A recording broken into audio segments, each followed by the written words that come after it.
আসসালামু আলাইকুম এভরিওয়ান, সবাই কেমন আছো? আলহামদুলিল্লাহ আমি ভালো আছি। আশা করি তোমরা সবাই ভালো আছো। আসলে প্রতিটা মানুষের জীবনে কোনো না কোনো সুবিধা অসুবিধা থাকে। সুবিধা অসুবিধা নিয়েই প্রত্যেকটা মানুষের জীবন। আমারও নানান ধরনের সুবিধা অসুবিধা নিয়ে বসবাস করি। আসলে মানুষের চাওয়া পাওয়া কোনো শেষ নেই।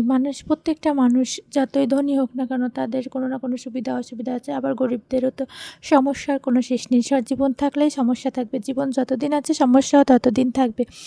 আসলে এটা হচ্ছে স্বাভাবিক একটা ব্যাপার।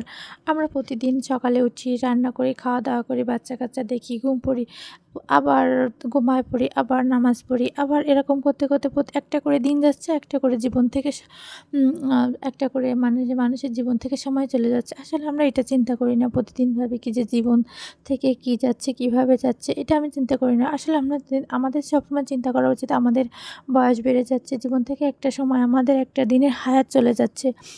সামনে আমরা কতদিন হায়াত পাবো কি পাবো না। আমরা আসলে কি মানুষ কতদিন বাঁচবে এটার কোনো নির্দিষ্ট ঠিক নেই। আল্লাহ এই কথাটা তো মানুষকে জানায়নি। এজন্য মানুষের সবসময় উচিত যে আল্লাহর প্রতি ভরসা রেখে জীবনের পথে এগিয়ে যাওয়া। নিজের কাজের মাঝে, মাঝে নিজের কাজের ফাঁকে, ফাঁকে আল্লাহর ইবাদত করা। আসলে যৌবনের ইবাদতটাই বেশি কাজে আসে। বৃদ্ধকালে যে ইবাদত করলে সেটা ছাড় আছে। কিন্তু যৌবনকালে ইবাদত না করলে সেটার জন্য কোনো ছাড় নেই। আমাদের প্রত্যেকটা মানুষ আমরা প্রতিদিন আমাদের রান্না, খাওয়া, গোসল সবকিছুই ঠিকঠাক মতো চলে। শুধু আল্লাহর কাজটাই বাকি থেকে যায়। এই কাজটা যেন বাকি না থাকে সেজন্য আমাদের সবাইকে খুব চেষ্টা করা উচিত।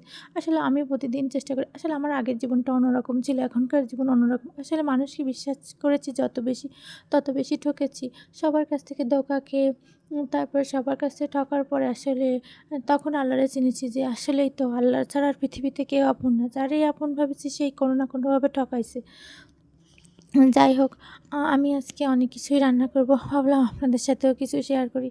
এইজন্য আমি আজকে রান্না করছি হচ্ছে পালং শাক দিয়ে, কই মাছ দিয়ে, মূলা দিয়ে রান্না করছি।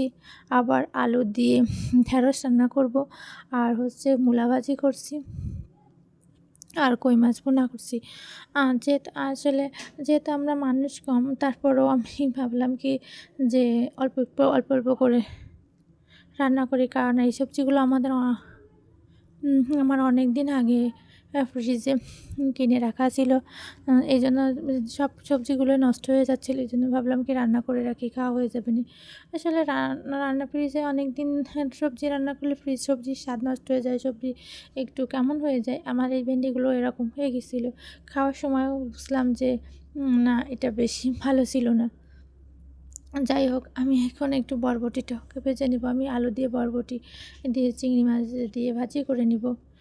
বরবটিগুলো আসলে আমার ফ্রিজটার একটা সমস্যা হয়েছে। ফ্রিজের ভিতরে নর্মাল সাইডে অনেকটা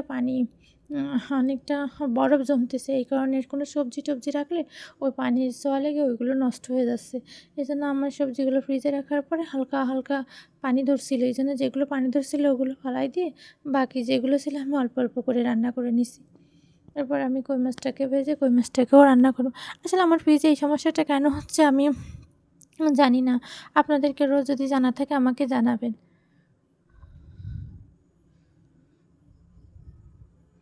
এরপর আমি কই মাছটাকে ভুনা করে নিব।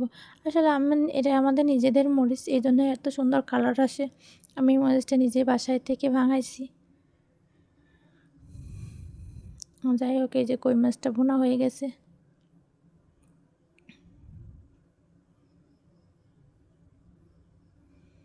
এরপর আমরা গোসল-টোসল করে নামাজ পড়ে আমি আর আমার বাবু দুপুরে খাওয়ার জন্য রেডি হচ্ছি। আজকের ভিডিওটা এই পর্যন্তই। আল্লাহ হাফেজ। সবাই ভালো থাকবেন।